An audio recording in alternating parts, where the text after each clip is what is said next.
Chapitre 1. Les fondations. Boyd Hutchinson avait bâti sa vie comme une forteresse, méthodiquement, discrètement, avec des murs si épais que peu de gens entrevoyaient ce qui se cachait en dessous. À 42 ans, il possédait une modeste entreprise de construction à Cedar Falls, une ville moyenne où tout le monde se connaissait, mais où personne ne connaissait vraiment Boyd. Ses employés le respectaient pour son impartialité et le craignaient pour son intensité. Quand Boyd prenait une décision, elle était définitive. Quand quelqu'un le trahissait, ils apprenaient vite à ne plus jamais recommencer.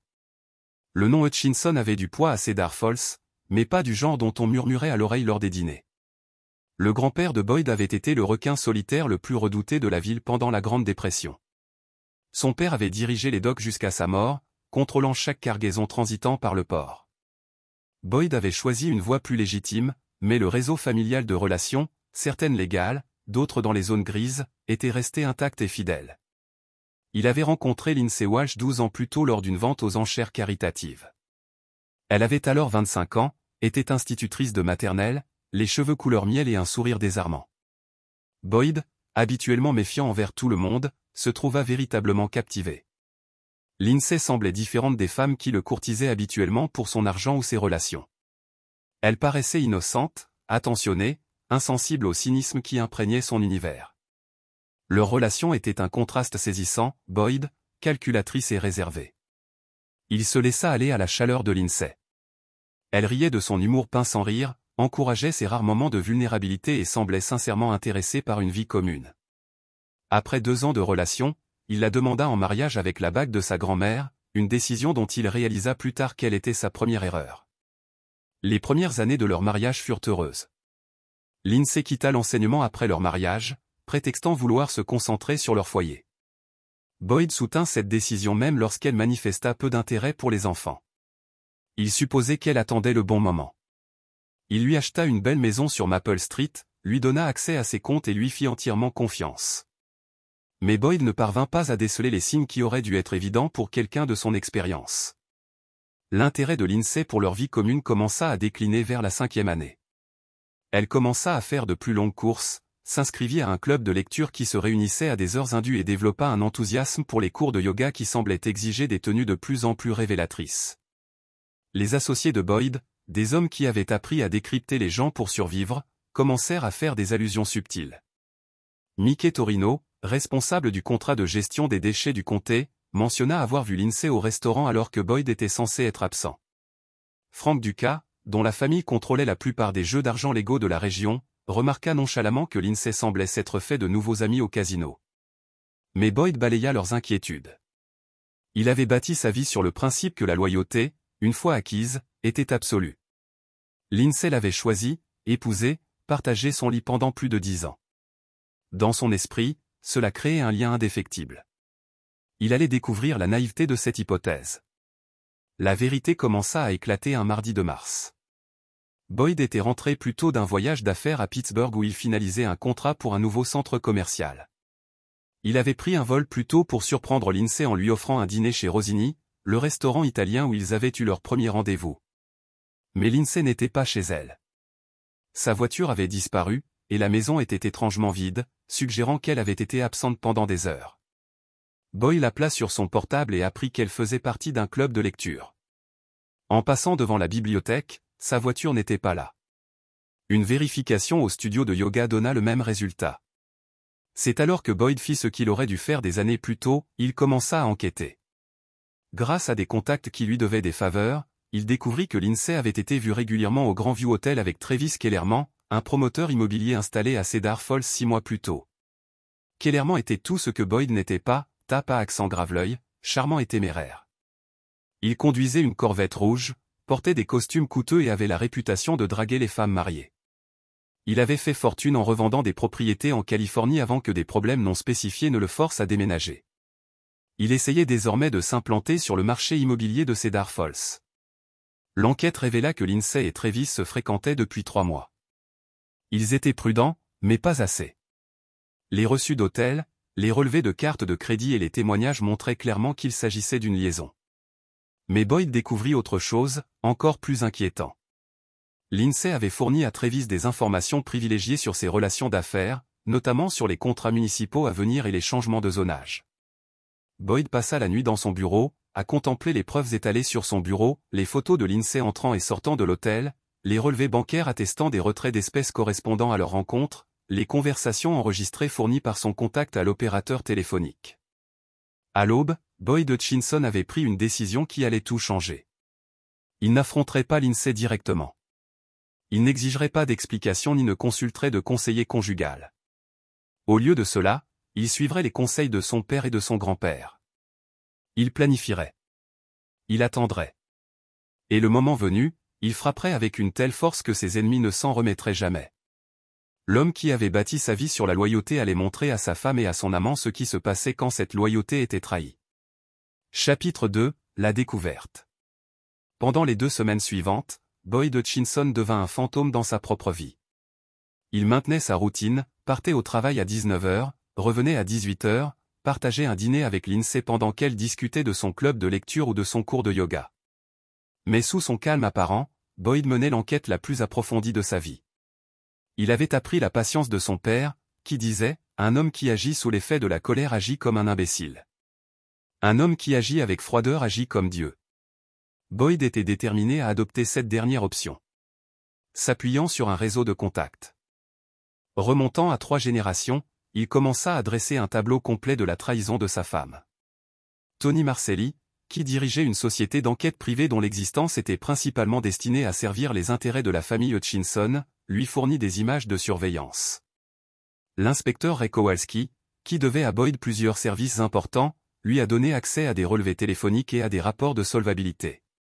Même le père McKenna de Sainte-Catherine, que la famille de Boyd fréquentait depuis des décennies, a discrètement partagé des informations sur la thérapie spirituelle que Lindsay avait sollicitée. Une thérapie qui avait mystérieusement coïncidé avec sa liaison. L'ampleur de la tromperie de Lindsay était stupéfiante. Elle utilisait une carte de crédit secondaire, dont un garçon ignorait l'existence, pour financer ses activités avec Travis. Elle avait créé une adresse e-mail privée et communiquait avec son amant via une application de messagerie cryptée. Plus dommageable encore, elle photographiait des documents depuis le bureau de Boyd, partageant des informations commerciales stratégiques qui pourraient valoir des millions entre de bonnes mains. Travis Kellerman, quant à lui, se révélait être exactement le genre de prédateur auquel Boyd s'attendait. L'homme avait pour habitude de cibler les femmes mariées fortunées dans toutes les villes où il opérait. Son projet immobilier n'était en grande partie qu'une façade pour des escroqueries plus élaborées. Il courtisait des femmes mariées, extorquait des informations financières et commerciales, puis utilisait ces renseignements pour manipuler des transactions immobilières et des contrats municipaux. Mais Travis avait commis une grave erreur en choisissant Lindsay Hutchinson comme cible. Il avait supposé que Boyd n'était qu'un simple homme d'affaires prospère d'une petite ville, aisé, suffisant et finalement inoffensif.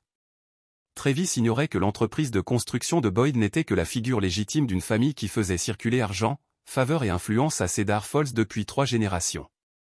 Le grand-père de Boyd, Salvatore Hutchinson, était arrivé aux États-Unis en 1920, animé par l'ambition et la volonté de faire tout ce qui était nécessaire pour survivre. En 1930, il contrôlait le commerce de l'alcool, les jeux d'argent et les prêts dans tout le comté.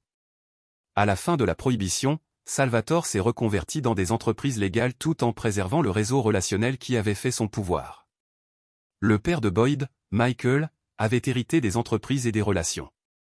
Il avait étendu l'influence de la famille à la construction, à la gestion des déchets et aux contrats municipaux, tout en évitant soigneusement les activités susceptibles d'attirer l'attention du gouvernement fédéral. Lorsque Boyd prit la relève, le nom Hutchinson était synonyme de succès, de fiabilité et, pour ceux qui connaissaient l'histoire de la famille, de conséquences pour ceux qui les trahissaient. Alors que Boyd rassemblait les preuves de la trahison de sa femme, il commença à élaborer un plan qui détruirait Lindsay et Travis tout en protégeant ses propres intérêts. Mais il lui fallait d'abord comprendre précisément ce qu'il préparait. Le déclic eut lieu un vendredi soir, lorsque Lindsay annonça qu'elle participait à un week-end de retraite pour femmes dans un spa à la montagne. L'équipe de surveillance de Boyd la suivit au Grand View Hotel, où elle rencontra Travis pour ce qui semblait être une longue séance de planification. Des caméras cachées dans la chambre de Travis, installées par des professionnels redevables à la famille Hutchinson, capturèrent des heures de conversation. Ce que Boyd entendit cette nuit-là changea tout. Lindsay et Travis n'avaient pas seulement une liaison. Ils projetaient de détruire la vie de Boyd de manière systématique. Travis avait convaincu Lindsay que Boyd cachait des biens importants et qu'elle méritait bien plus que ce qu'elle recevait. Leur plan était de demander le divorce tout en accusant Boyd de violence conjugale, de fraude commerciale et d'évasion fiscale. Lindsay prétendrait avoir découvert les activités criminelles de Boyd et coopéré avec les enquêteurs fédéraux. Travis entretenait des liens avec un agent corrompu du FBI, ce qui donnerait une légitimité apparente à leurs accusations. Il gèlerait les avoirs de Boyd, détruirait sa réputation et, au final, le forcerait à se contenter d'une fraction de sa valeur réelle. Lindsay deviendrait une victime compréhensible. Travis profiterait du chaos pour manipuler plusieurs transactions immobilières en cours, et Boyd serait ruiné. Mais le plus glaçant de leur conversation était la cruauté désinvolte de Lindsay. Elle riait de la dévotion évidente de Boyd, le qualifiant de pathétiquement loyal et de complètement ignorant. Elle décrivait des moments intimes de leur mariage en termes moqueurs, réduisant 12 ans de ce que Boyd avait cru être un amour sincère à une série de performances calculées. « Il pense vraiment que j'ai été fidèle toutes ces années », dit Lindsay d'un rire sec et froid. Le pauvre type n'a aucune idée du nombre d'hommes avec qui j'ai couché. Boyd a juste été pratique. Un revenu stable, une belle maison, et assez bête pour me faire entièrement confiance. La réponse de Travis était tout aussi révélatrice. Les hommes comme Boyd se croient intelligents parce qu'ils ont de l'argent et des relations, mais ce sont des enfants émotifs. Une fois ce piège tendu, il sera tellement occupé à se défendre qu'il ne verra les véritables dégâts que trop tard. Le temps que la poussière retombe, il sera brisé et nous dominerons cette ville. Boyd a écouté la conversation en entier 3 fois, mémorisant chaque mot, chaque inflexion, chaque instant de trahison.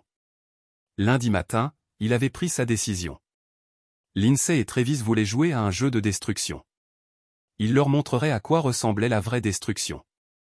Mais le plan de Boyd ne serait ni réactif ni défensif. Il ne se contenterait pas de dévoiler leur plan et de passer à autre chose. Au lieu de cela, il allait créer un piège si élaboré et dévastateur que ni Lindsay ni Travis ne s'en remettraient jamais. Et il utiliserait leur arrogance et leur cupidité contre eux. La première phase commencerait avec Boyd apparaissant exactement comme Lindsay et Travis le croyaient, un mari confiant qui ignorait tout de ce qui allait arriver. Mais lorsqu'ils réaliseraient leur erreur, il serait bien trop tard. Boyd Hutchinson allait leur montrer pourquoi sa famille avait survécu et prospéré pendant 3 générations, tandis que d'autres étaient tombés. La leçon serait permanente, publique et absolument impitoyable. Chapitre 3. Le piège se referme. Le plan que Lindsay et Travis avaient si soigneusement élaboré commença à se dérouler un jeudi soir humide de juin. Boyd savait exactement quand cela se produirait. Son réseau de surveillance avait intercepté la dernière séance de planification 3 jours plus tôt. Il était prêt. Boyd rentra du travail à son heure habituelle et trouva Lindsay dans la cuisine, coupant des légumes avec une vigueur inhabituelle. Ses mouvements étaient vifs, agressifs, et ses yeux brillaient d'une lueur qu'il n'avait jamais vue auparavant. Elle portait une robe un peu trop formelle pour une soirée tranquille à la maison, et son maquillage était plus élaboré que nécessaire. Elle était habillée pour un spectacle. « Comment s'est passée ta journée ?» demanda Lindsay d'une voix faussement doucereuse qui fit frissonner Boyd. « Comme d'habitude » répondit Boyd en desserrant sa cravate. « Le projet de Wilson a du retard, mais on va se débrouiller. »« Comment s'est passée ta journée ?»« Oh, bien remplie. J'ai déjeuné avec Rachel, puis je suis passé à la banque pour mettre à jour nos informations bancaires. » Le sourire de Lindsay était prédateur. « Je me disais qu'on devrait revoir nos finances, s'assurer que tout est bien organisé. » Boyd hocha la tête, comprenant que c'était la première étape. Lindsay prenait connaissance de leur situation financière pour mémoire. « Ça me paraît logique. On peut tout examiner ce week-end. » « En fait, » dit Lindsay en posant son couteau. « J'ai déjà commencé. J'espère que ça ne te dérange pas, mais j'ai trouvé des documents dans ton bureau qui me concernent. » Voilà ce que Boyd a pensé à voix haute. Il demanda, « Quel genre de documents ?» L'expression de Lindsay se transforma en une expression de douleur et d'inquiétude. « Boyd, j'ai une question à te poser, et j'ai besoin que tu sois honnête avec moi. Es-tu impliqué dans quelque chose d'illégal ?» Boyd ressentit une vague d'admiration pour ses talents d'actrice. S'il n'avait pas été plus avisé, il aurait peut-être cru à la sincérité de ses inquiétudes. « De quoi parles-tu » ? Je trouvais des relevés de paiement en espèces, de rencontres avec des personnes ayant des antécédents criminels et de contrats qui ne semblaient pas légitimes. La voix de Lindsay tremblait légèrement. « J'ai peur, Boyd. J'ai peur pour nous. » C'était le moment auquel Boyd s'était préparé. Son expression passa à la surprise, puis à la douleur, puis à la colère. « Tu as fouillé mes dossiers personnels. » « Il le fallait, » dit Lindsay, les larmes aux yeux. « Quand j'ai vu les relevés bancaires montrant tous ces retraits d'argent, j'ai eu besoin de comprendre ce qui se passait. » Boyd fit un pas vers elle et Lindsay recula immédiatement de 2 pas, la main portée à son sac à main où Boyd savait qu'elle avait un petit enregistreur numérique en marche. Chaque mot de cette conversation servirait de preuve au tribunal. « Lindsay, ce sont des transactions commerciales légitimes. Si tu avais des questions, tu aurais dû me les poser directement au lieu de me les poser furtivement. J'essaie de te les poser, mais tu changes toujours de sujet quand j'aborde le sujet de l'argent. » La voix de Lindsay devenait plus forte, plus émue. « Boyd, je crois que tu es impliqué dans le crime organisé. Je crois que toute notre vie a été bâtie sur l'argent illégal. » Boyd laissa transparaître sa colère en s'approchant de nouveau. Cette fois, Lindsay se colla contre le comptoir de la cuisine, les yeux écarquillés par la peur. « C'est dingue, » dit Boyd d'une voix plus forte. « Ma famille exerce une activité commerciale légitime depuis des décennies. Ce n'est pas parce que nous connaissons des gens d'horizons différents que nous sommes tous issus de milieux différents. » Le rire de Lindsay était strident. « Boyd, ces hommes sont des criminels. Mickey Torino, Frank Ducas, Tony Marcelli, je les ai tous recherchés. Ils sont liés au crime organisé et vous les rencontrez régulièrement. » Boyd était impressionné. Lindsay avait bien étudié la question, identifié plusieurs de ses associés légitimes et les avait qualifiés de criminels. Pour quelqu'un qui ne connaît pas la complexité des relations d'affaires dans les petites villes, ces accusations pourraient paraître crédibles. « Ces hommes sont des associés, » a déclaré Boyd. « Mickey gère la gestion des déchets sur mes chantiers. Frank possède plusieurs entreprises légitimes. Tony dirige une entreprise de sécurité. Vous voyez des complots là où il n'y en a pas. Alors, expliquez-moi les paiements en espèces, a exigé Lindsay. Expliquez-moi pourquoi vous avez des comptes rendus de réunions qui ne figurent pas sur votre calendrier officiel.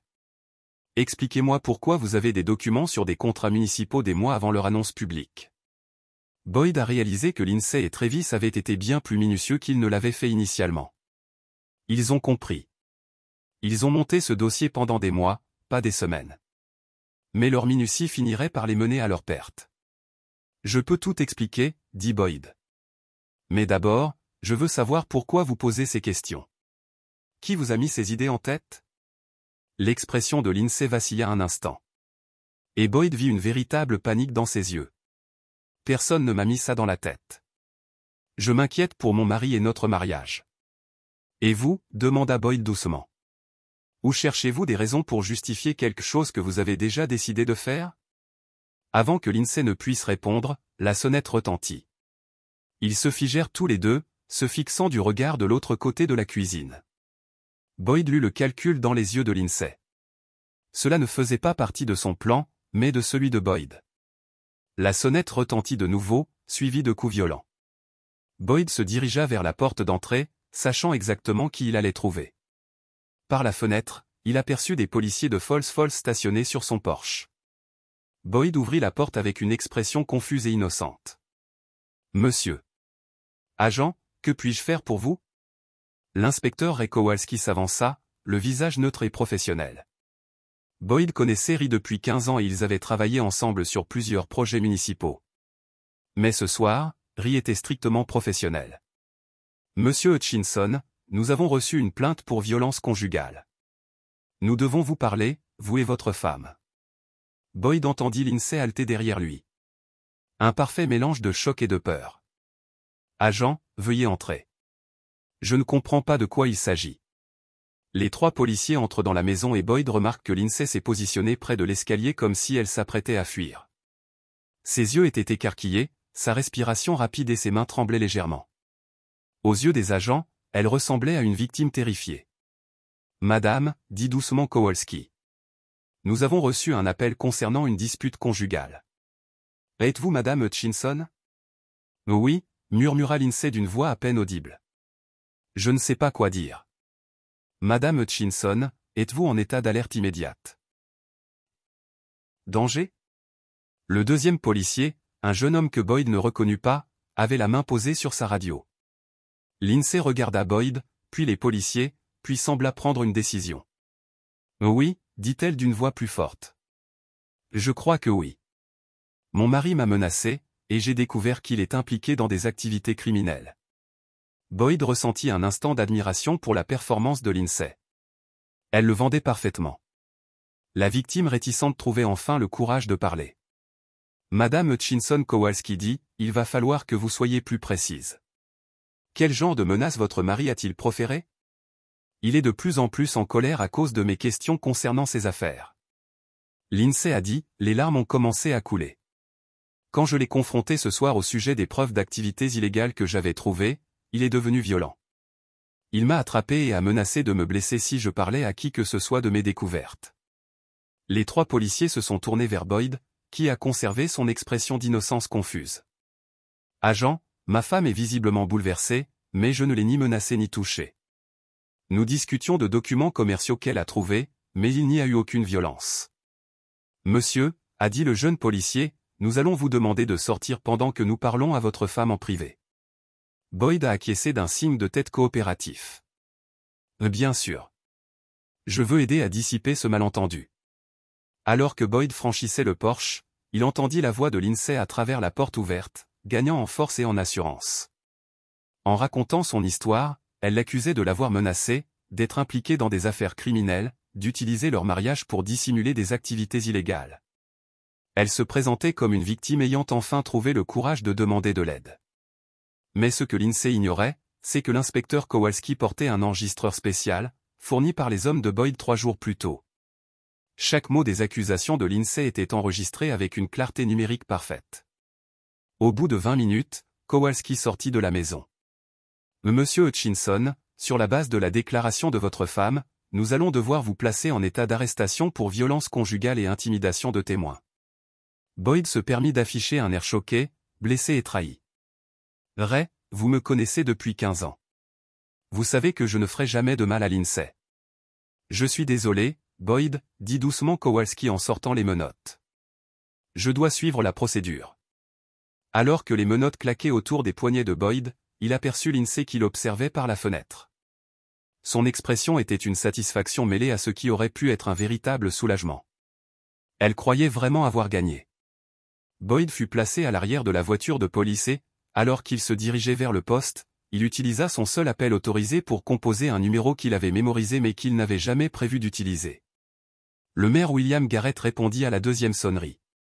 Ici Bill. Monsieur le maire, ici Boyd Hutchinson. Je dois signaler de très vieilles dettes. Il y eut un silence. Quelle est la situation? Ma femme vient de me faire arrêter sur la base de fausses accusations. Elle travaille avec Travis Kellerman pour me détruire et ils ont impliqué les autorités fédérales. J'ai besoin d'une intervention immédiate. Quelle urgence! Je dois être libéré dans l'heure et je veux que les accusations disparaissent complètement. Plus important encore, je veux que tout le monde comprenne que je ne suis pas l'homme je pensais l'être. Un autre silence. Boyd, si je fais ça, il n'y a pas de retour en arrière possible. Les gens le sauront. Faites-le leur savoir, dit Boyd d'une voix calme. Il est temps d'arrêter de faire semblant. 30 minutes plus tard, le maire Garrett fit irruption au commissariat de Cedar Falls, l'air furieux et à peine contenu. Derrière lui se trouvait la procureure Patricia Andry, le chef de la police Robert Santos et 3 hommes en costume coûteux que Boyd reconnut comme des procureurs fédéraux. « Où est Boyd Hutchinson » demanda Garrett, sa voix résonnant dans le commissariat. L'inspecteur Kowalski leva les yeux de ses papiers, visiblement surpris. « Monsieur le maire, il est en détention. Il a été arrêté pour violence conjugale. » « Retirez-lui ses menottes tout de suite » cria Garrett assez fort pour que tout le monde dans le bâtiment l'entende et que quelqu'un fasse venir sa femme immédiatement. Alors qu'on lui retirait les menottes, Garrett se tourna vers Boyd avec une expression de profondes excuses. « Je suis désolé que cela soit arrivé.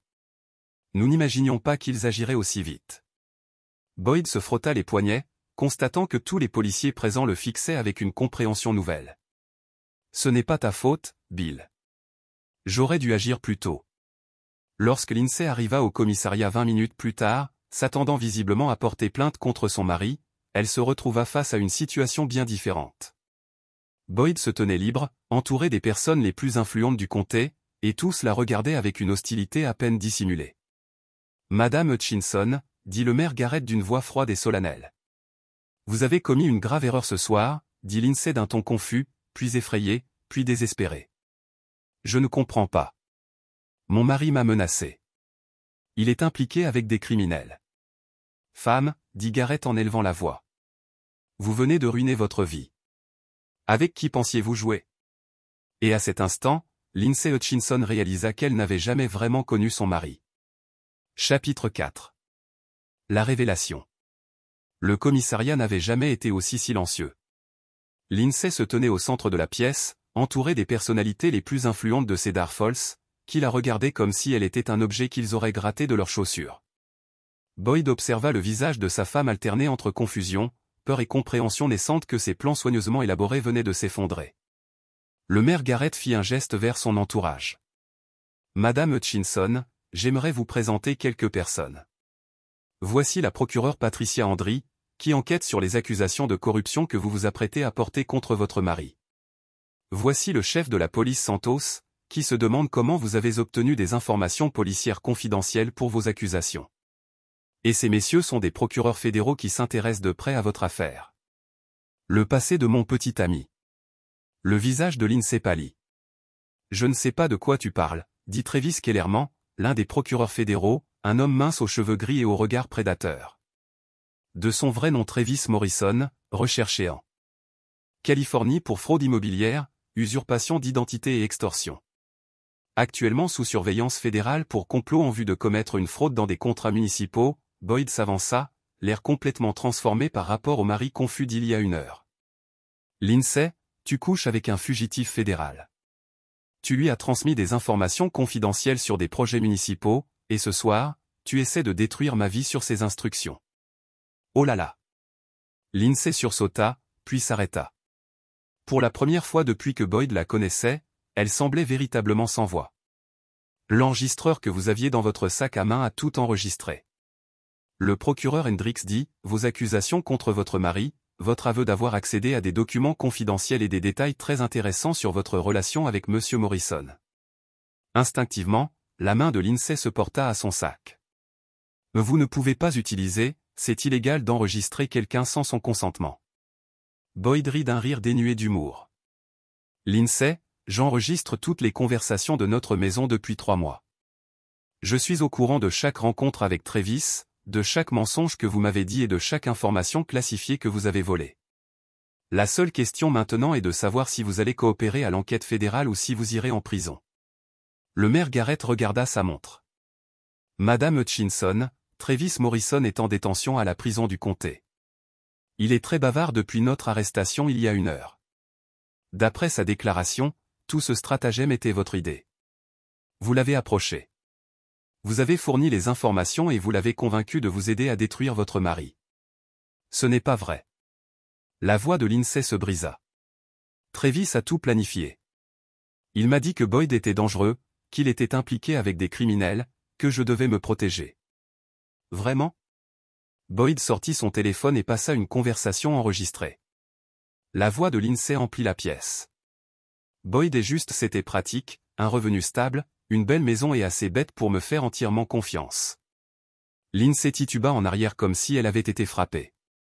Où avez-vous trouvé ça? L'hôtel Grandview est sous surveillance fédérale depuis 6 mois, expliqua le chef de la police Santos. Chaque chambre est surveillée. Nous avons des enregistrements de chacune de vos réunions avec Morrison, y compris vos discussions sur le fait de faire accuser votre mari de violences conjugales et de crimes fédéraux. Boyd a vu le monde de sa femme s'effondrer en temps réel. Son visage était passé du pâle au gris et ses mains tremblaient de façon incontrôlable, mais il n'éprouvait aucune compassion, seulement une froide satisfaction que justice soit enfin rendue. Voilà ce qui va se passer. Le procureur Hendricks a déclaré, vous allez être accusé de complot en vue de commettre une fraude, de dépôt de faux rapports de police et de vol de documents classifiés. Les procureurs fédéraux détermineront si des chefs d'accusation supplémentaires s'appliquent. Vos avoirs seront gelés dans l'attente des résultats de l'enquête, et vous serez détenu sans caution, car vous risquez de fuir. Mais c'est impossible, murmura Lindsay. Boyd n'a pas accès aux documents classifiés. Il dirige une entreprise de construction. Le maire Garrett échangea un regard avec Boyd, qui hocha légèrement la tête. Il était temps de dire toute la vérité. Madame Hutchinson, dit Garrett, votre mari ne se contente pas de diriger une entreprise de construction. La famille Boyd est la structure de pouvoir officieuse de ce comté depuis 3 générations.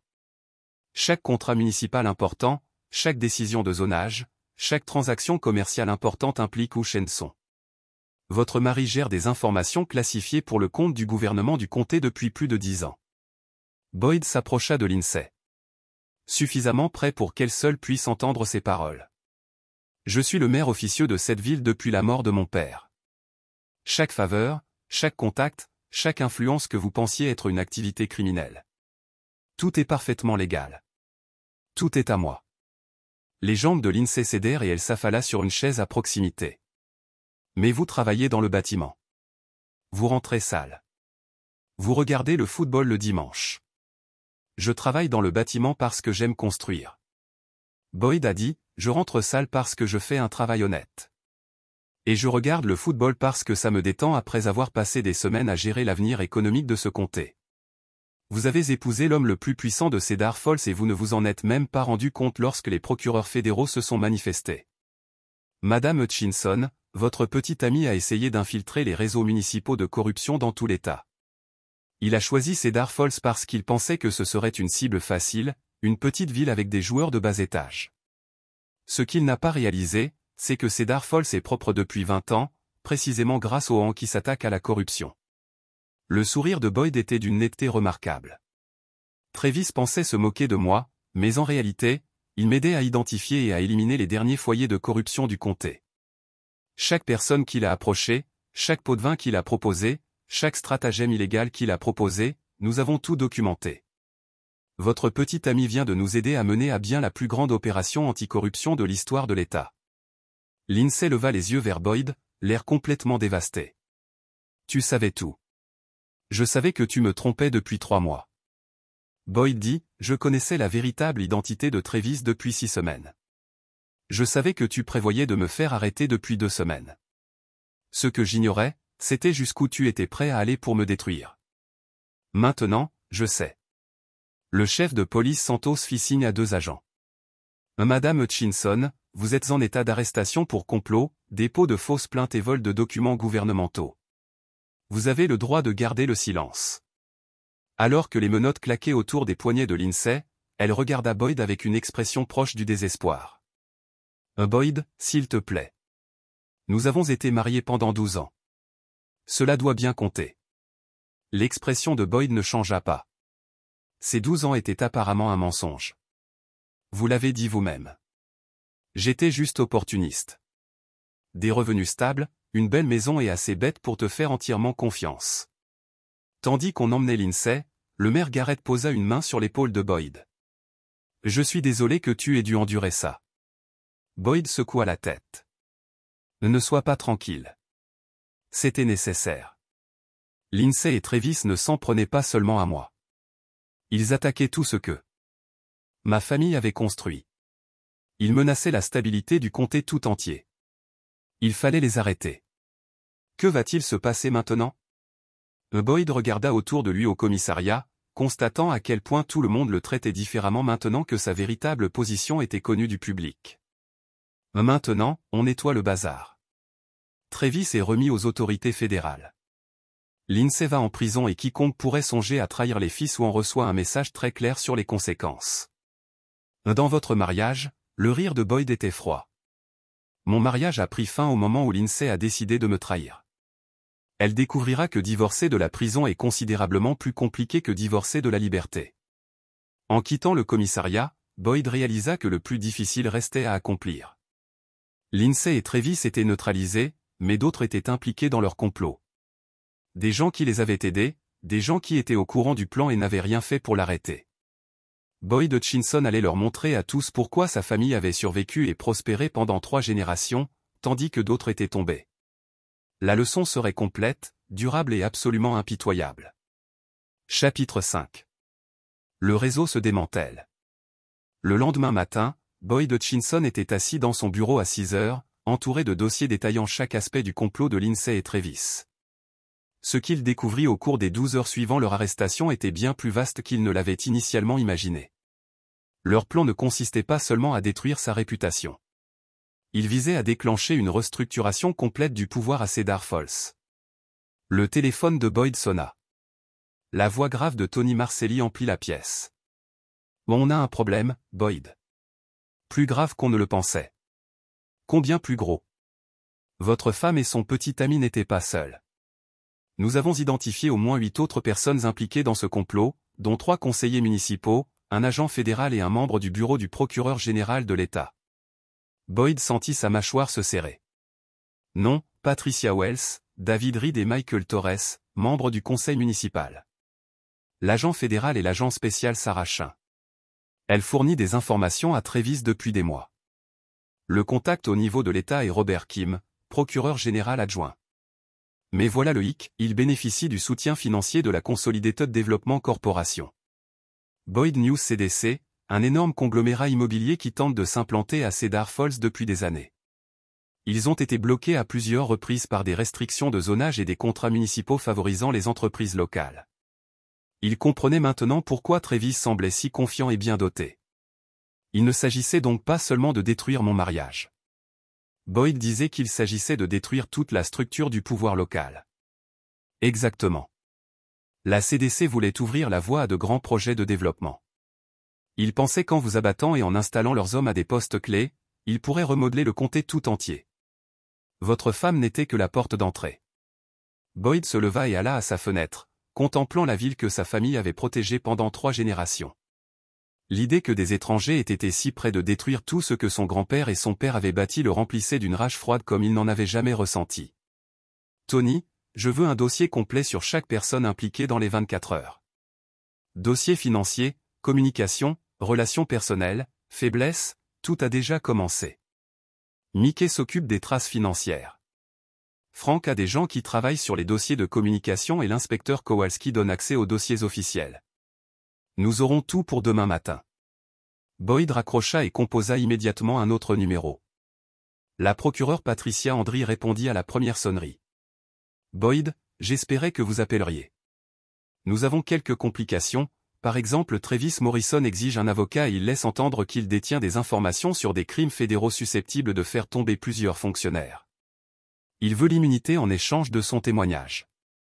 Boyd sourit d'un air sombre. Qu'il croit qu'il l'obtienne. Je veux savoir tout ce qu'il est prêt à révéler avant de décider de son sort.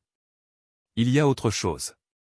J'ai reçu un appel du bureau du procureur général d'un État. Ils envoient des enquêteurs examiner les accusations portées contre votre femme.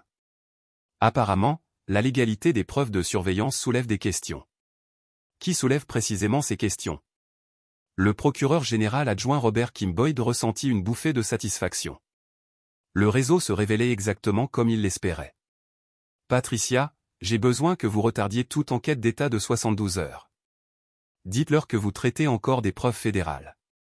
Je peux le faire, mais Boyd, si Kim est corrompu, l'affaire pourrait remonter jusqu'au bureau du gouverneur.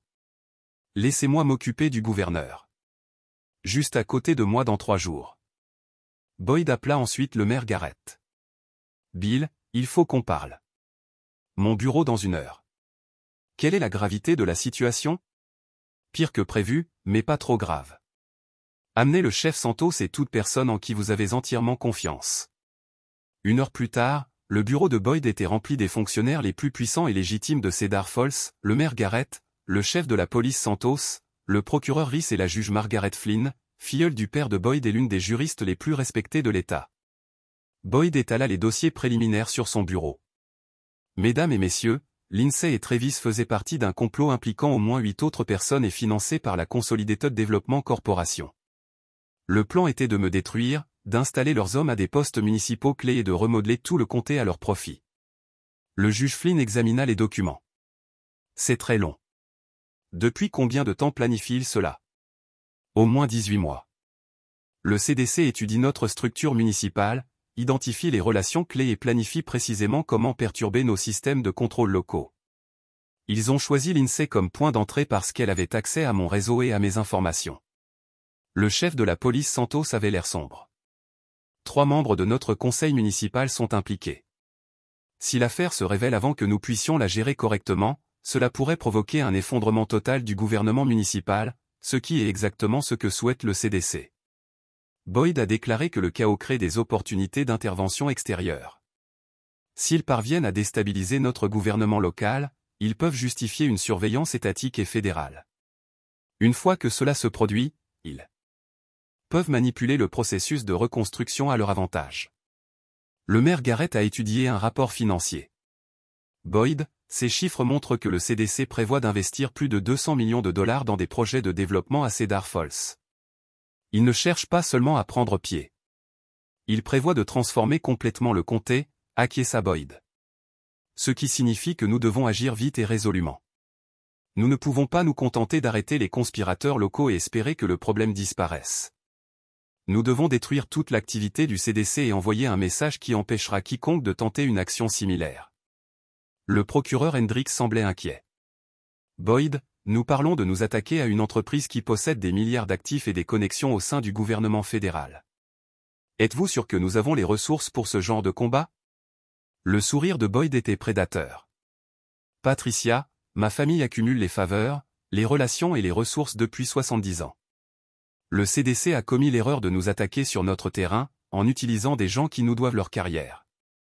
Ce ne sera pas un combat équitable. Ce sera un massacre. Le juge Flynn se pencha en avant. Que voulez-vous de nous? J'ai besoin de mandat d'arrêt contre les 3 conseillers corrompus, scellés jusqu'à ce que je donne mon avis. J'ai besoin d'une autorisation de surveillance pour les opérations du CDC dans tout l'État. Et j'ai besoin d'un procureur fédéral parfaitement intègre et totalement loyal. Je peux fournir les mandats et l'autorisation de surveillance. Flynn a dit que pour le procureur fédéral, il faudrait aller plus haut. Boyd a sorti son téléphone et a composé un numéro dont peu de gens à Cedar Falls connaissaient l'existence. L'appel a été répondu immédiatement. Bureau du gouverneur, ici Hélène. Hélène, ici Boyd Hutchinson. Je dois parler au gouverneur immédiatement. Dites-lui que c'est à propos de la situation du CDC. Il y a eu un bref silence. Un instant, s'il vous plaît. Monsieur Hutchinson. Le gouverneur James Morrison, sans lien de parenté avec Travis, a pris le téléphone dans les 30 secondes. Boyd, j'attendais votre appel. Quelle est l'ampleur de l'infiltration? Au niveau de l'État, y compris une personne du bureau du procureur général. Nous sommes confrontés à une attaque coordonnée contre une administration municipale financée par des intérêts extérieurs. J'ai besoin de ressources fédérales propres. Vous les aurez. Je confie votre dossier à la procureure spéciale Amanda Walsh. Elle me rend compte directement et a le pouvoir de passer outre toute personne du bureau du procureur général. Combien de temps vous faut-il? 72 heures pour finaliser les arrestations locales. Une semaine de plus pour démanteler toute l'opération du CDC. Terminé. Boyd, une fois tout cela terminé, nous devrons discuter de la formalisation du rôle de votre famille au sein du gouvernement de l'État. Je comprends, gouverneur. En raccrochant, Boyd regarda autour de lui les visages des gens qui venaient de réaliser qu'il assistait à l'émergence d'une structure de pouvoir qui existait dans l'ombre depuis des décennies. Mesdames et messieurs, Boyd a déclaré, depuis 3 générations, ma famille protège ce comté de ce genre d'ingérence extérieure. Nous l'avons fait discrètement, prudemment et toujours dans le respect de la loi. Mais le CDC et ses conspirateurs locaux nous ont forcés à nous manifester. La suite des événements déterminera si Cedar Falls restera une communauté indépendante ou deviendra une nouvelle conquête commerciale. Le maire Garrett s'est éclairci la gorge. Que voulez-vous que nous fassions? L'expression de Boyd fut exaucée. Demain matin, nous commencerons la destruction systématique de tous ceux qui ont trahi cette communauté. Nous commencerons par les 3 membres du conseil, passerons à l'agent fédéral, et terminerons par le CDC lui-même. À la fin de la réunion, personne ne prendra plus jamais Cedar Falls pour une cible facile.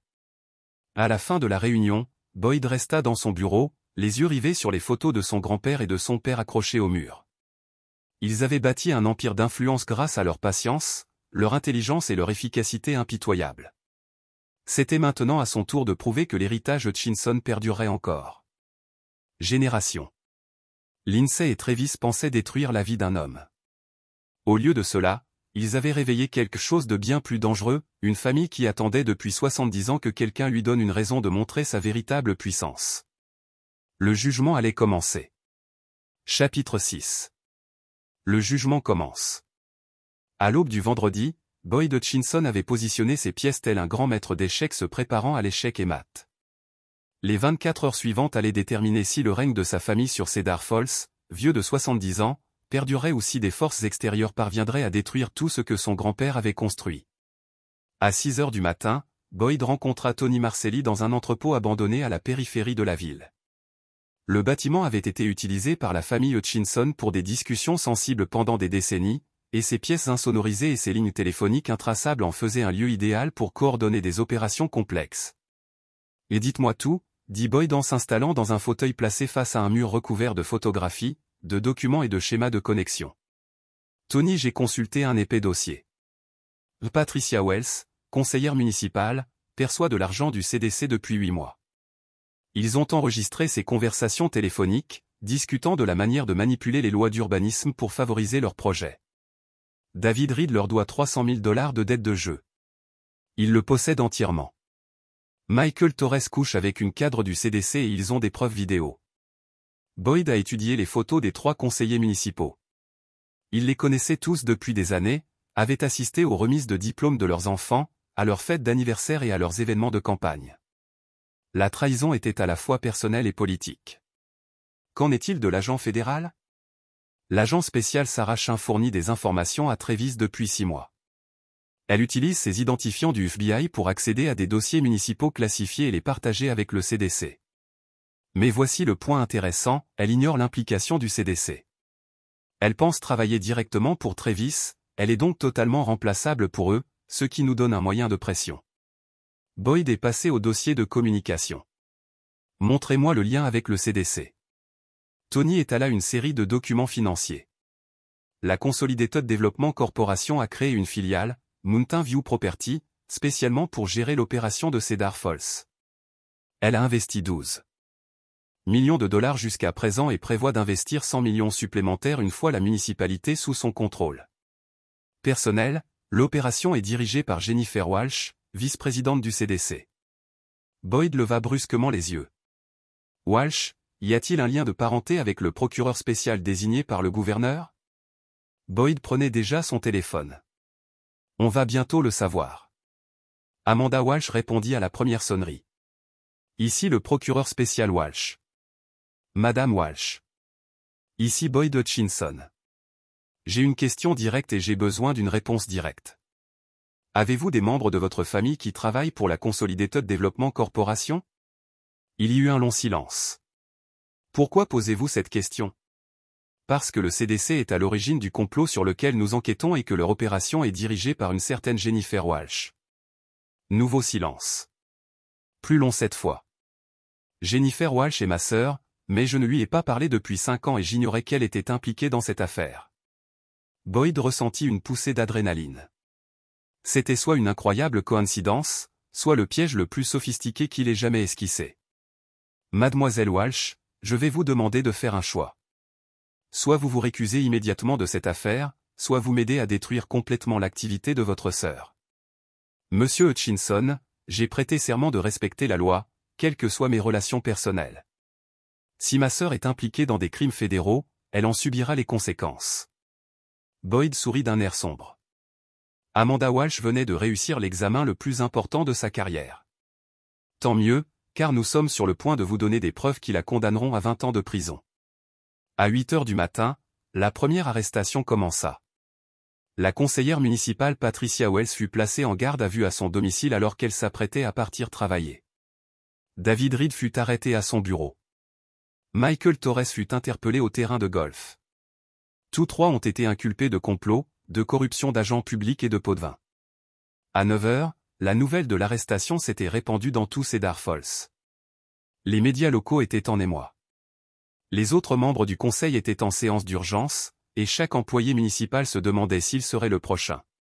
Boyd observait le chaos depuis son bureau, tout en répondant aux appels de chefs d'entreprise inquiets, de citoyens inquiets et de journalistes des médias régionaux. Il adressait la même réponse minutieuse à chaque appel. Le comté connaît des changements de personnel, mais les services municipaux continueront d'être assurés sans interruption. À 10 heures, l'agent spécial Sarah Chan a été arrêté par les agents fédéraux au bureau du FBI dans la capitale de l'État. Les chefs d'accusation comprenaient abus de pouvoir fédéral, complot en vue de commettre une fraude et violation de la loi sur l'espionnage. Son arrestation a provoqué une onde de choc au sein des forces de l'ordre fédéral. Le téléphone de Boyd a sonné à 10h30. C'était Travis Morrison qui appelait de la prison du comté. L'espèce de fils de pute, a lancé Travis sans préambule. Tu as tout détruit. Pas tout, répondit calmement Boyd. Pas encore. Je veux conclure un marché. Je te donnerai des informations sur les autres opérations du CDC dans tout l'État en échange de l'immunité. Boyd rit. Travis, tu n'es pas en position de négocier. Tu vas en prison fédérale pour 20 ans minimum. La seule question est de savoir si ta cellule a une fenêtre. Tu ne comprends pas. Le CDC est présent dans 12 États. Il corrompt systématiquement les municipalités depuis 5 ans. L'opération de Cedar Falls n'était qu'un projet pilote. C'était une nouvelle information et Boyd sentit son intérêt s'aiguiser. Continue à parler. Ils ont une liste de 30 communautés cibles, toutes similaires à Cedar Falls. Assez petites pour être contrôlées, assez riches pour valoir la peine d'être investies, et suffisamment isolées pour que toute interférence extérieure soit improbable. Ils ont déjà commencé leurs opérations dans 6 autres endroits. Boyd réfléchit à cela. Si le CDC fomentait une conspiration nationale pour corrompre les municipalités, alors l'opération de Cedar Falls était bien plus importante qu'il ne l'avait imaginé. La détruire complètement pourrait protéger non seulement sa communauté, mais des dizaines d'autres.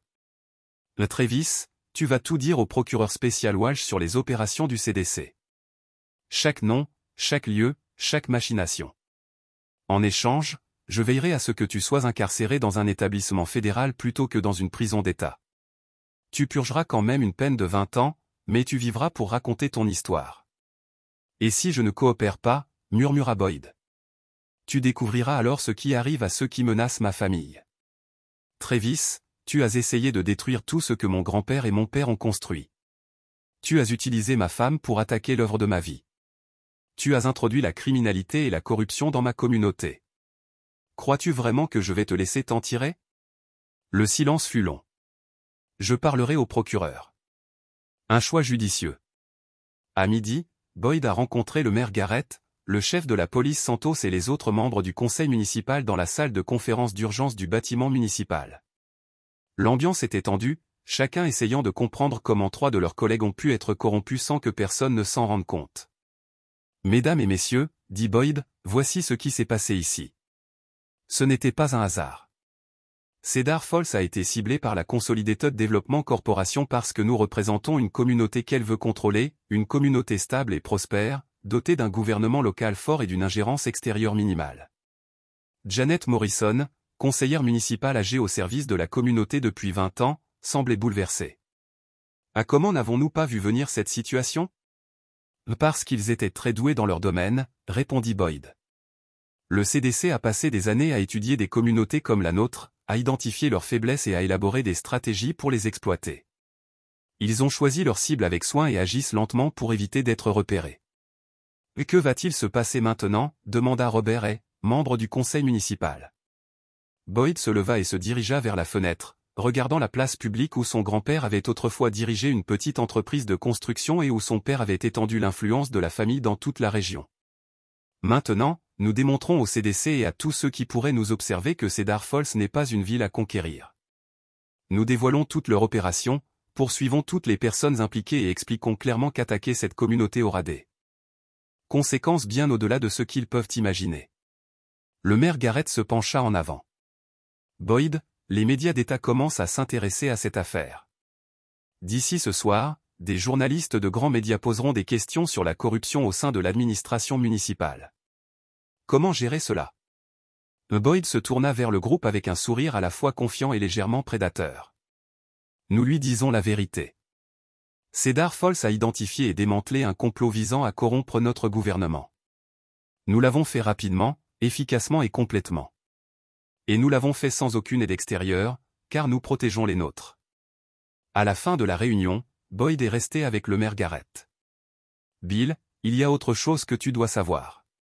Cette opération s'étend bien au-delà de Cedar Falls. Le CDC a ciblé des municipalités dans toute la région, et nous sommes peut-être la seule communauté à avoir réussi à riposter. Qu'est-ce que cela signifie pour nous? L'expression de Boyd a été durement accueillie. Cela signifie que ce que nous ferons dans les prochaines 48 heures déterminera si des dizaines d'autres communautés seront victimes des manigances du CDC. Nous ne nous battons plus seulement pour Cedar Falls. Nous nous battons pour le principe selon lequel les communautés locales ne peuvent être achetées et vendues par des intérêts privés. Et si nous perdons, le sourire de Boyd est froid. Nous ne perdrons pas. Ma famille protège cette communauté depuis 70 ans, et nous n'allons pas nous arrêter maintenant. Le CDC a commis l'erreur de nous attaquer directement. Maintenant, ils vont apprendre pourquoi c'était la pire décision qu'ils aient jamais prise. Alors que Boyd quittait le bâtiment municipal, il comprit que la phase suivante de son plan l'obligerait à abandonner toute prétention à opérer dans le cadre des voies légales et commerciales habituelles. Le CDC avait déclaré la guerre à sa famille et à sa communauté. Il était temps de leur montrer à quoi ressemblait une véritable guerre. Chapitre 7. L'Empire contre-attaque. À 3 heures du matin, samedi, Boyd Hutchinson se tenait dans le centre de commandement qu'il avait installé dans l'entrepôt, entouré d'écrans affichant des données financières, des interceptions de communication et des images de surveillance de 12 États.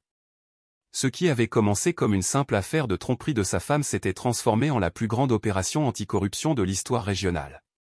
La procureure spéciale Amanda Walsh était arrivée de la capitale de l'État à minuit, accompagnée d'une équipe d'enquêteurs fédéraux et de suffisamment de preuves pour poursuivre les dirigeants du CDC dans plusieurs juridictions. Sa décision de poursuivre sa sœur avec une efficacité impitoyable avait impressionné Boyd et l'avait convaincu qu'on pouvait lui faire entièrement confiance. Monsieur Hutchinson, Amanda, a déclaré, en montrant un graphique financier, que l'opération du CDC était plus vaste qu'on ne le pensait initialement. Ils ont investi plus de 50 millions de dollars de corruption municipale dans 6 États. L'opération de Cedar Falls était en fait l'un de leurs plus petits investissements. Boyd a étudié les données. Montrez-moi leur plus grosse opération. Amanda a retrouvé des dossiers sur une ville appelée Milberg Heights, dans le Colorado. 40 000 habitants, profil économique similaire à celui de Cedar Falls. Le CDC y a commencé ses opérations il y a 18 mois. Ils ont corrompu le maire, la moitié du conseil municipal et le chef de la police. Ils sont actuellement en train de s'emparer des droits d'eau municipaux, qu'ils prévoient de vendre à des intérêts agricoles pour 200 millions de dollars. Aucune résistance locale n'existe. Les quelques fonctionnaires qui ont tenté de s'opposer à eux ont été achetés ou détruits par des scandales fabriqués de toutes pièces. Millbrook Heights est désormais entièrement sous le contrôle du CDC. Boyd sentit sa mâchoire se serrer. Combien d'autres communautés sont dans des situations similaires à notre connaissance? 2 dans le Montana, une dans le Wyoming et une au Nevada. Dans chaque cas, le CDC a passé des mois à identifier les principaux responsables municipaux, puis à les corrompre ou à les éliminer systématiquement. Le schéma est identique à celui qu'ils ont tenté ici. Tony Marcelli a levé les yeux. Depuis une console de communication. Boyd, nous avons un problème. Le CDC vient d'activer ce qui semble être un protocole de réponse à une crise. Ils transfèrent de l'argent hors du pays, détruisent des documents et évacuent le personnel clé. Comment le savez-vous? Jennifer Walsh, la sœur du procureur spécial, vient d'embarquer dans un jet privé pour les îles Caïmans. 3 autres dirigeants du CDC sont en route pour la Suisse. Ils mettent fin à toute l'opération. Boyd ressentit une vague de colère froide. Le CDC tentait d'échapper à la justice en abandonnant ses plans et en fuyant le pays avec ses profits. Les communautés qu'il corrompait seraient plongées dans le chaos tandis que les dirigeants responsables vivraient dans le luxe à l'étranger. Amanda Boyd dit, « En combien de temps pouvez-vous geler les avoirs du CDC? Je peux obtenir des ordonnances de saisie fédérale en 6 heures, mais uniquement pour les fonds actuellement détenus dans des banques américaines. S'ils transfèrent de l'argent à l'étranger, nous aurons besoin d'une coopération internationale, ce qui pourrait prendre des mois. » Boyd se dirigea vers son poste de communication et commença à passer des appels. Le premier était au gouverneur Morrison. « Gouverneur, le CDC tente de fuir le pays avec le produit de ses opérations de corruption. J'ai besoin d'une intervention fédérale immédiate pour geler tous les avoirs et empêcher tout nouveau transfert. Boyd, je peux vous obtenir des ordonnances de saisie d'actifs d'urgence, mais j'aurai besoin de documents justifiant de motifs raisonnables pour des crimes fédéraux. Vous les aurez d'ici 1 heure, mais gouverneur, il y a autre chose. Le CDC a corrompu avec succès des administrations municipales dans au moins 4 autres États. Cette opération doit s'étendre au-delà des compétences régionales. Il y a eu un silence. Me demandez-vous de contacter d'autres gouverneurs? Je vous demande de coordonner une réponse multi-État qui détruira complètement le CDC et protégera chaque communauté ciblée. Cela ne peut pas être traité comme des enquêtes locales distinctes. Nous avons besoin d'une opération nationale coordonnée. Boyd, vous parlez de l'une des plus importantes poursuites judiciaires contre des entreprises de l'histoire récente. Êtes-vous certain de disposer des preuves nécessaires pour étayer une affaire d'une telle ampleur? Boyd parcourut le centre de commandement du regard, observant les montagnes de preuves que son équipe avait rassemblées. Gouverneur, lorsque nous en aurons terminé, le CDC ne sera plus qu'un souvenir. Et tous les dirigeants impliqués passeront le reste de leur vie en prison fédérale. 2 heures plus tard, l'opération de Boyd s'était étendue aux forces de l'ordre de 6 États, aux procureurs fédéraux de 3 bureaux régionaux et aux équipes de saisie d'actifs du Trésor. L'ampleur de la réponse était sans précédent pour une affaire de corruption municipale. Mais Boyd n'en avait pas fini. Le CDC avait commis l'erreur de s'en prendre à sa famille et à sa communauté, et il était déterminé à s'assurer qu'aucune trace de leur organisation ne subsiste. À 8 heures du matin, Boyd a reçu un appel de Mickey Torino. Nous avons des nouvelles des dirigeants du CDC toujours présents aux États-Unis. L'avion de Jennifer Walsh a été contraint d'atterrir à Miami. Des agents fédéraux l'attendent. 2 autres dirigeants ont été arrêtés à l'aéroport JFK alors qu'ils tentaient d'embarquer pour l'Europe. Qu'en est-il de leurs opérations nationales? Nous avons identifié des bureaux locaux du CDC dans 12 villes. Les équipes fédérales s'activent pour saisir des documents et arrêter simultanément du personnel. L'ensemble du réseau est en cours de démantèlement. Boyd ressentait une satisfaction sombre. Le CDC avait mis des années à bâtir son réseau de corruption et il le détruisait en quelques heures. Mais l'appel le plus important est venu d'Amanda Walsh à 10 heures du matin. Monsieur Hutchinson, nous avons récupéré l'intégralité des dossiers opérationnels du CDC. Ils avaient des plans détaillés pour corrompre les administrations municipales de plus de 30 communautés à travers le pays. L'ampleur de ce complot dépasse largement tout ce que nous avions imaginé initialement. Jusqu'où? Ils prévoyaient de contrôler les administrations municipales de chaque petite ville économiquement attractive à l'ouest du Mississippi. Droit d'eau, zonage, fiscalité, contrats municipaux, ils voulaient tout contrôler. L'objectif ultime était de créer un réseau de municipalités contrôlées par des entreprises, manipulables pour des profits colossaux. Boyd regardait Cedar Falls par la fenêtre, pensant à la détermination de son grand-père à protéger la communauté de tout contrôle extérieur, à l'expansion de cette protection par son père dans toute la région, et à son propre engagement à préserver l'indépendance locale. Amanda, combien de communautés venons-nous de sauver? Des dizaines, peut-être des centaines. Si le CDC avait réussi ici, il aurait eu le modèle et les ressources nécessaires pour s'étendre à l'ensemble du pays. Votre résistance victorieuse a anéanti toute leur stratégie. À midi, Boyd rassembla son équipe principale dans l'entrepôt pour un dernier briefing. Les arrestations étaient terminées, les avoirs gelés et l'ensemble des opérations du CDC démantelées, mais il restait encore une affaire en suspens. Lindsay et Travis Boyd déclarèrent, ce sont eux qui ont apporté ce fléau à notre communauté. Leur audience de détermination de la peine est prévue la semaine prochaine. La procureure Patricia Andry consulta ses dossiers. Travis encourt 25 ans de prison fédérale. Lindsay pourrait écoper de 15 ans, mais son avocat plaide pour une réduction de peine en raison de sa coopération. L'expression de Boyd était glaciale. Elle n'a pas coopéré. Elle s'est fait prendre et elle aurait détruit non seulement moi, mais tout ce que ma famille a protégé pendant 3 générations. Boyd, dit prudemment Amanda Walsh. Lindsay est votre femme.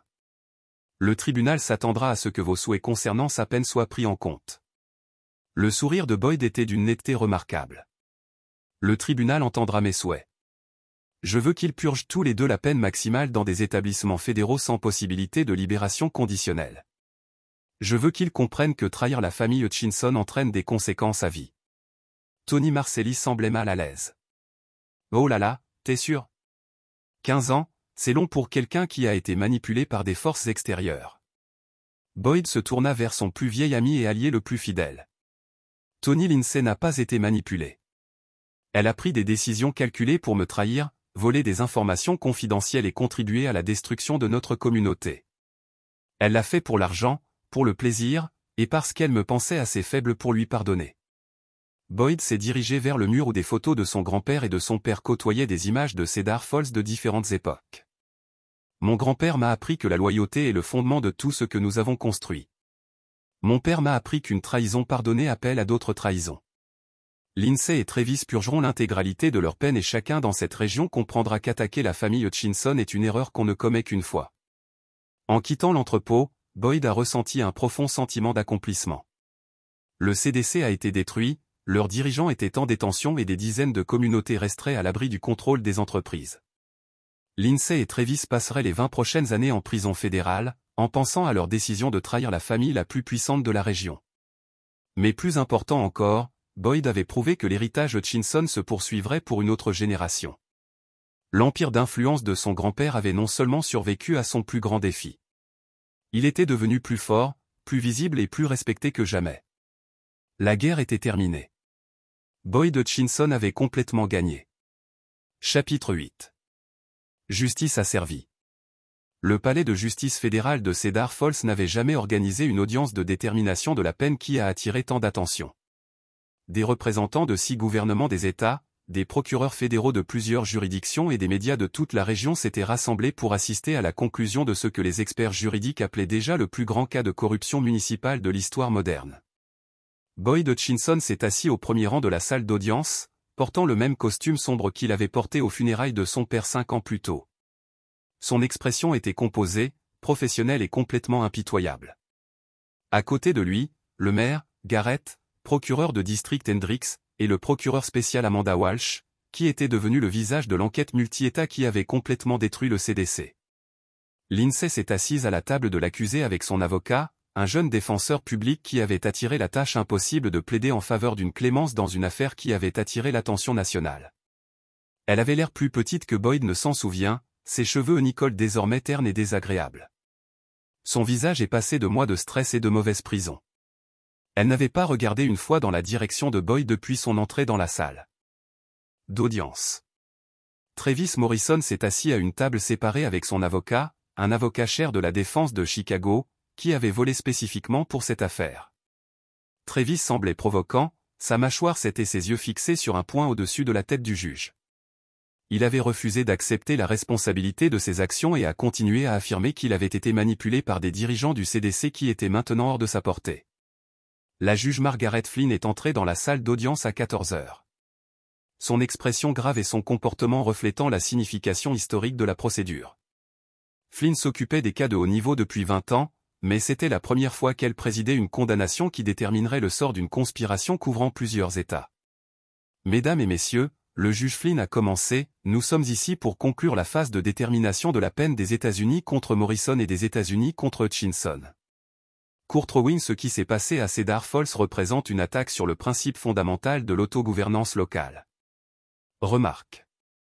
Morrison, a déclaré Flynn, s'adressant directement à Travis, vous êtes venu à Cedar Falls en tant que prédateur, cherchant à exploiter la confiance et la stabilité d'une communauté très unie. Vous avez utilisé la tromperie, la manipulation et la corruption pour faire avancer vos objectifs. Vous n'avez montré aucun respect pour les personnes que vous nuisiez et aucun remords pour les dommages que vous causez. Travis a finalement levé les yeux, rencontrant le regard du juge avec quelque chose qui approche de la défiance. Les criminels les plus dangereux. Hutchinson, dit Flynn, se tournant vers Lindsay, qui a finalement levé les yeux avec des larmes coulant sur son visage. Votre cas présente des défis particuliers pour cette cour. Vous étiez marié à l'un des citoyens les plus respectés de cette région. Un homme dont la famille a contribué à la stabilité et à la prospérité de cette communauté pendant 3 générations. Boyd a regardé le visage de sa femme tandis que le juge Flynn continuait, vous aviez accès à des informations classifiées, des ressources financières et des liens sociaux dont la plupart des gens ne pouvaient que rêver. Au lieu d'honorer la confiance en vous, vous avez choisi d'utiliser maintenant ces avantages pour attaquer la communauté même qui vous avait embrassé. Résultat de la cupidité, de l'égoïsme et d'un mépris complet pour les vœux que vous avez faits et la confiance que vous avez acceptée. Possibilité de libération conditionnelle. Les gens qui vous aimaient et vous ont fait confiance. La salle d'audience a éclaté dans des chuchotements et des mouvements alors que les journalistes se précipitaient pour déposer leurs histoires, et les responsables judiciaires ont déménagé pour traiter les défendeurs.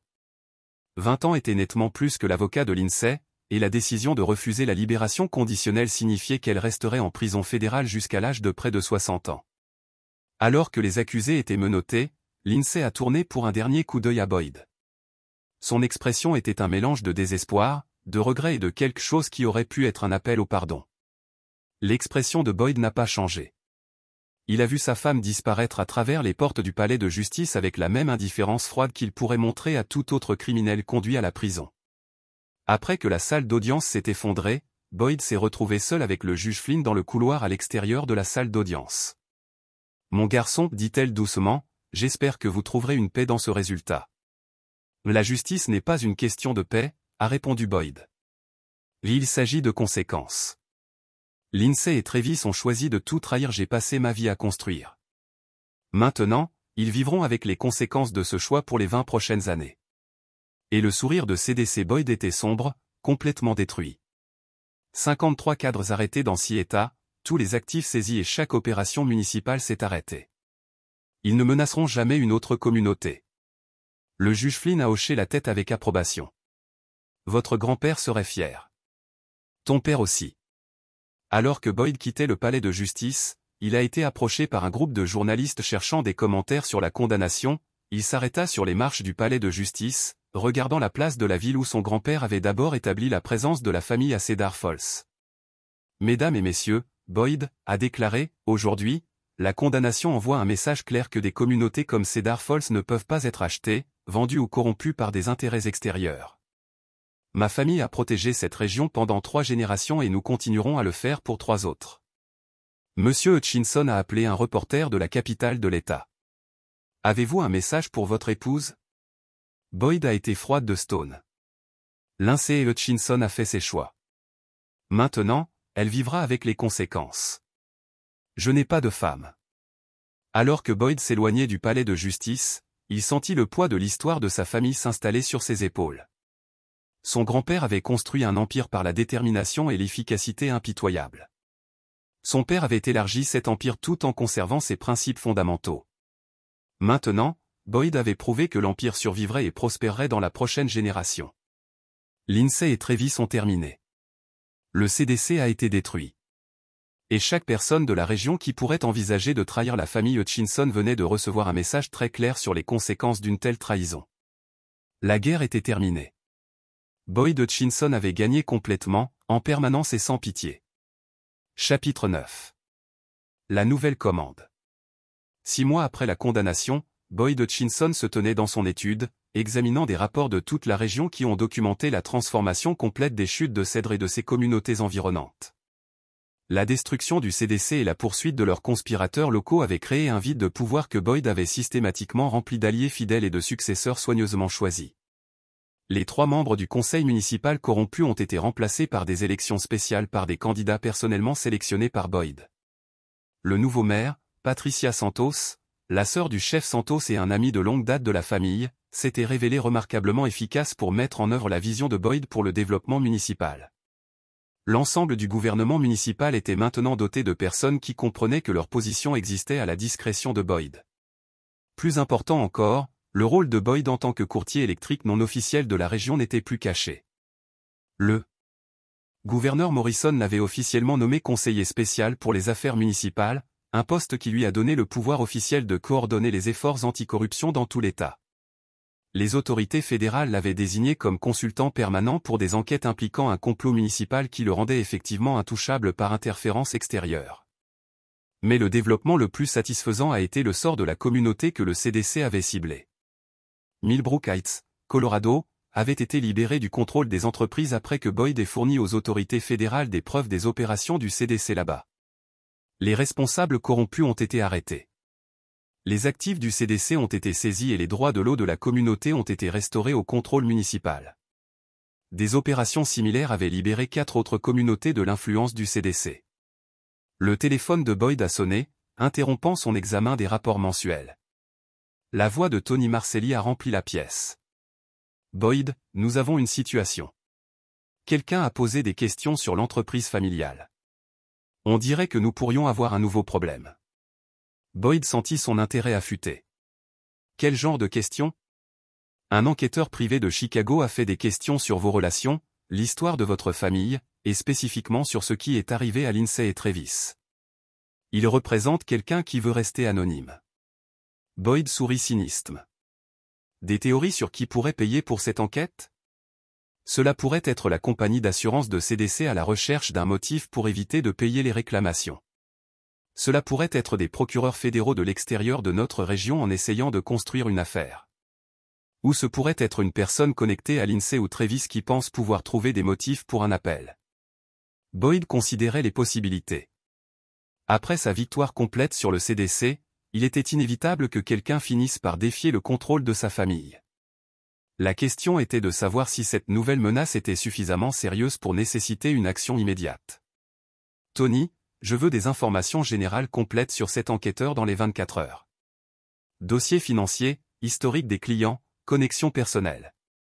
Si quelqu'un pense pouvoir menacer ce que nous avons construit, il doit comprendre les conséquences. Déjà dessus. Mickey gère les traces financières et Frank a fait tourner les gens dans sa vie personnelle. Nous saurons tout sur lui demain matin. Boyd raccrocha et se dirigea vers la fenêtre donnant sur la place de la ville. Cedar Falls n'avait jamais été aussi prospère ou plus stable. Des contrats municipaux étaient attribués aux entreprises locales.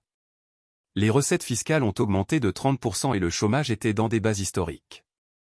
La suppression des interférences extérieures avait permis à la communauté de prospérer d'une manière qui aurait été impossible sous le contrôle de CDC.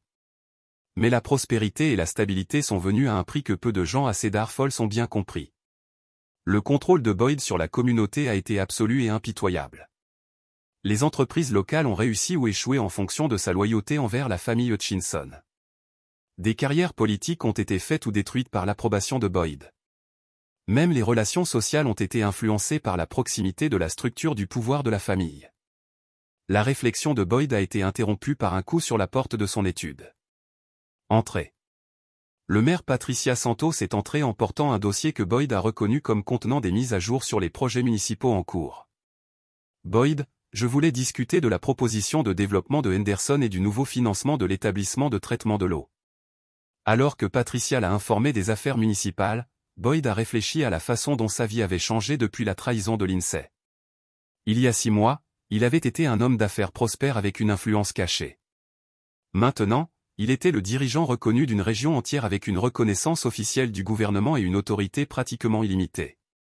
La transformation était à un coût personnel que Boyd commençait seulement à comprendre.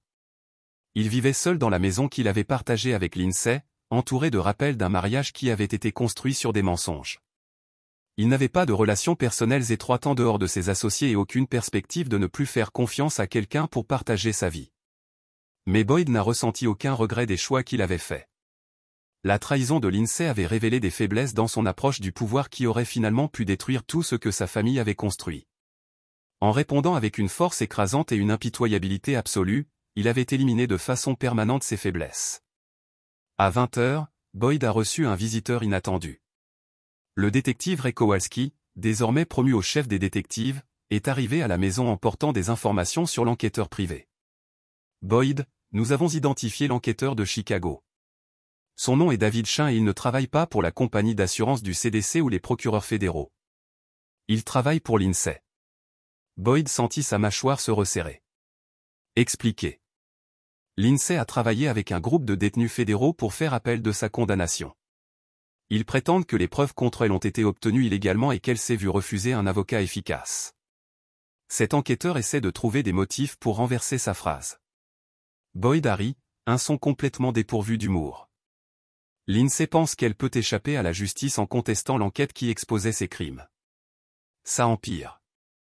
Elle a également été en contact avec des journalistes qui souhaitent écrire un livre sur l'affaire.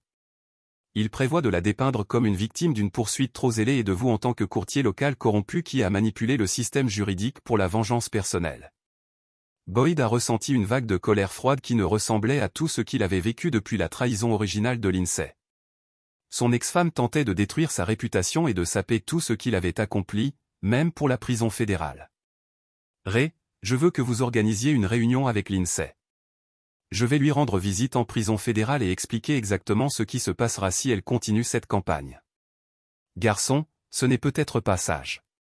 Tout contact entre vous et l'INSEE pourrait être utilisé pour étayer ses affirmations concernant l'inconduite du procureur. Boyd Smile était prédateur. Laissez-la essayer. Je suis un conseiller spécial du gouverneur et un consultant fédéral. Mes conversations avec des prisonniers fédéraux sont protégées par le privilège officiel. 2 jours plus tard, Boyd s'est assis en face de Lindsay dans la salle de visite du FCI Dublin, séparée par du verre renforcé et parlant à travers des lignes téléphoniques surveillées. Lindsay avait l'air plus âgé, plus mince et plus dur qu'il ne se souvient, mais ses yeux tenaient toujours la même intelligence calculatrice qu'il avait autrefois attirée. « Oh bonjour, Boyd, dit-elle, sa voix stable malgré les circonstances. « Et Lindsay, je comprends que tu as été occupé. » Boyd se pencha en avant, son expression froide. « Acceptez votre phrase et servez son temps tranquillement. Si vous continuez à contester votre conviction ou à tenter de nuire à ma réputation, vous découvrirez que la prison fédérale n'est pas la pire chose qui puisse arriver à quelqu'un qui trahit la famille Hutchinson. » Alors que Boyd s'éloignait, il entendit Lindsay crier dans le téléphone, mais il ne s'est pas retourné. Il avait livré son message clairement et complètement. Si Lindsay était intelligente, elle abandonnerait ses appels et accepterait les conséquences de sa trahison. Si elle n'était pas intelligente, elle apprendrait pourquoi défier sa famille était une erreur que les gens n'ont commise qu'une seule fois. 3 semaines plus tard, Tony Marcelli a appelé avec des nouvelles qui ont confirmé l'évaluation de la situation par Boyd. Lindsay a retiré tous ses appels et a licencié ses avocats. L'enquêteur privé est retourné à Chicago et les journalistes ont abandonné leur projet de livre. Boyd ressentait une sombre satisfaction. Elle a finalement compris. Ressemble à ça. Il y a autre chose, cependant. J'ai reçu des appels d'autres communautés pour demander notre aide à des problèmes similaires. Apparemment, word s'est répandu sur la façon dont nous avons géré la situation du CDC. Boyd considérait ce développement. Sa famille s'est toujours concentrée sur la protection des chutes de cèdres et de la région immédiate. Mais leur résistance réussie à la corruption des entreprises avait attiré l'attention des communautés de l'État et au-delà. Combien de communautés? 7 si loin de 3 États différents. Ils ont tous affaire à des interférences extérieures, à la corruption des entreprises, à la dépassement fédéral ou aux organisations criminelles qui tentent d'établir le contrôle. Ils veulent nous embaucher en tant que consultants. Boyd sourit. Son grand-père avait construit un empire local. Son père l'avait étendu à la région. Maintenant, Boyd a eu l'occasion de créer quelque chose de sans précédent, un réseau de communautés protégées qui pourrait résister à toute forme de contrôle extérieur. Organiser des réunions avec des représentants de chaque communauté. S'ils sont sérieux au sujet de la protection de leur indépendance, nous les aiderons. Mais ils doivent comprendre que travailler avec la famille Hutchinson signifie accepter nos méthodes et notre autorité. Alors que Boyd raccrochait le téléphone, il s'est rendu compte que la trahison de Lindsay avait finalement conduit à la plus grande expansion de l'influence de sa famille en 3 générations. Ce qui avait commencé comme une simple question de traiter avec une femme tricheuse était devenu la base d'un nouvel ordre qui pourrait protéger des dizaines de communautés de l'extérieure interférence. Boyd Hutchinson n'avait pas seulement survécu à la trahison de sa femme. Il l'avait utilisée pour se transformer d'un courtier régional de puissance en quelque chose qui s'approchait d'un gouvernement fantôme pour les communautés indépendantes de l'Ouest américain. L'héritage Hutchinson continuerait non seulement pour une autre génération, mais potentiellement pour les siècles à venir, et il serait construit sur le principe absolu que la trahison, une fois tentée, serait accueillie avec des conséquences rapides, complètes et impitoyables. Lindsay et Travis avaient pensé qu'ils détruisaient la vie d'un homme. Au lieu de cela, ils avaient réveillé un empire qui remodèlerait l'équilibre des pouvoirs dans toute la région pour les décennies à venir. Boyd Hutchinson en avait un complètement, en permanence et au-delà de tout ce que son grand-père aurait pu imaginer. Et là, vous l'avez. Une autre histoire prend fin.